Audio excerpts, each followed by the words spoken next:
केदारनाथ। केदार ये विष्णु का नाम है। परमपिता परमात्मा शिव विष्णु के भी रचयिता हैं, इसलिए उन्हें केदारनाथ कहा जाता है। रामेश्वर। वर्णित कथा अनुसार श्री राम ने हिंद महासागर के किनारे रामेश्वरम में शिव की आराधना की, जिससे यह सिद्ध होता है कि शिव परमात्मा देवों के देव, महादेव, देवताओं से भी ऊंच परमात्मा हैं। भीमाशंकर। शिव ने भीम नाम के अति शक्तिशाली असुर का वध करके मनुष्यों को उसके भय से मुक्त किया है।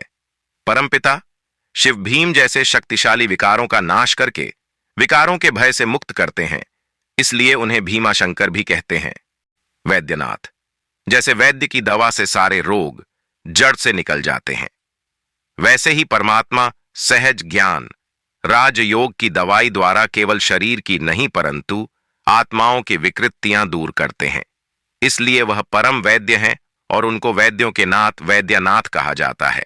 ओंकारेश्वर। परमात्मा के दिव्य स्वरूप को ओमकार स्वरूप भी कहते हैं, अर्थात वह सच्चित्त आनंद स्वरूप है। इसलिए परम पिता परमात्मा शिव को ओमकारेश्वर कहते हैं। महाकालेश्वर। परम पिता परमात्मा शिव सभी को अविनाशी आत्मा का परिचय देकर मृत्यु अर्थात काल पर विजय दिलाते हैं, इसलिए उन्हें कालों के काल महाकालेश्वर कहते हैं। मल्लिकार्जुन। यह नाम शिव पार्वती और उनका पुत्र कार्तिकेय से संबंधित है। मल्लिकार्जुन अर्थात पवित्र प्रवृत्ति मार्ग स्थापना करने वाले। परमपिता शिव संगमयुग पर अवतरित होकर मनुष्य के जीवन से विकारों को समाप्त करके पवित्र प्रवृत्ति मार्ग की स्थापना करते हैं, इसीलिए उन्हें मल्लिकार्जुन कहते हैं। सोमनाथ।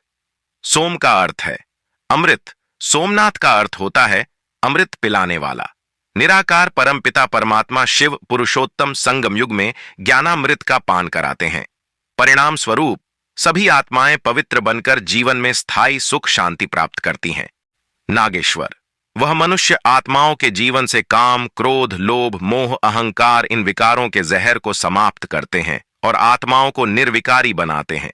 नाग जहरीले विष का प्रतीक है, इसलिए परमात्मा को विषय वासना रूपी नाग से मुक्त कराने वाला नागेश्वर भी कहते हैं। घृष्णेश्वर। परमपिता परमात्मा इस धरती पर निवास करने वाली आत्माएं जो अज्ञान और विकारों के कारण मृतप्राय हो गई थी, उनको सहज ज्ञान और राजयोग के द्वारा नया जीवन देते हैं, इसलिए उन्हें घृष्णेश्वर कहा जाता है। त्रयंबकेश्वर। परमपिता शिव ब्रह्मा, विष्णु, शंकर के रचयिता हैं और इन देवताओं की रचना कर सृष्टि की स्थापना, पालना और विनाश का कर्तव्य कराते हैं, इसलिए उन्हें त्रयंबकेश्वर कहते हैं। काशी विश्वनाथ। परमपिता परमात्मा का नाम भी उनके कर्तव्य की यादगार है। उनको विश्वनाथ इसलिए कहा जाता है क्योंकि वह पवित्रता, सुख, शांति संपन्न नए विश्व की स्थापना भी करते हैं और वह सारी विश्व की आत्माओं के नाथ हैं। तुम शिव भगवान को मानते हो तो जरूर लाइक एंड सब्सक्राइब कीजिए।